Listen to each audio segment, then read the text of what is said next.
Alright guys, how you doing? So if you can't already tell by like the first 5 seconds of this video, this was not supposed to be a voiceover.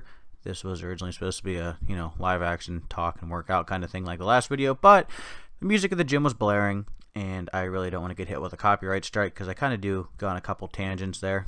And I figured I'd just toss this picture in here because, it explains why I don't have that many subs. That's only a face a mother could love. So anyhow, in the back you're going to see my workout because I don't want to just upload a blank screen. So what we're going to talk about this week, guys, is bench variations. Now there's a ton of bench variations you can do, of course. There's pause benching, tempo benching, chains, bands, blocks, boards, reverse bands. There's a multitude of variations that are out there. And of course, you can do all those variations with different grips. So you can do them all close grip, you can do them all competition grip, you can do them all wide grip.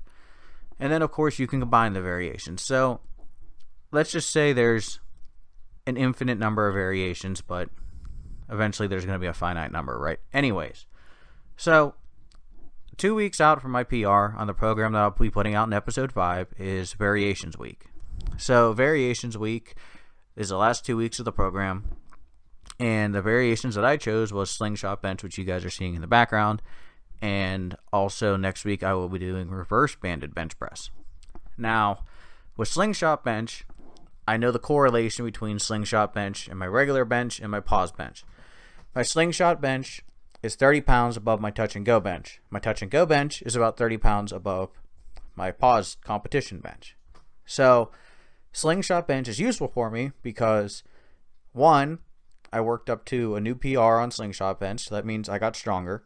And two, if my slingshot gets stronger, my touch and go gets stronger, which in theory means my pause bench gets stronger.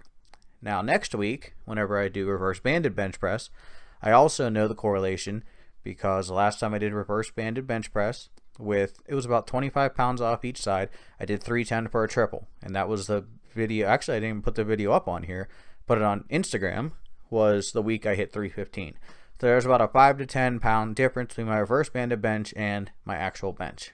So with all these variations on bench, guys, you have to find the correlation between the exercise itself or the variation and how it correlates to your actual bench. So a lot of people, and this is one of the things that I answered in the TFNL response, is a lot of people try to overcomplicate conjugate.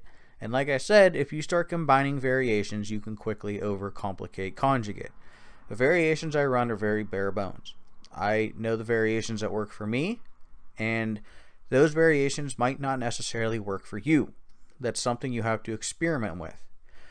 Now, with that being said, I've run blocks with straight variations all 6 weeks, and I've run blocks without variations, which is the program that will be up and coming on episode 5. So since these are the last 2 weeks of the program, these are the two variations that I picked that I know that work and are good judgments of where my bench will be.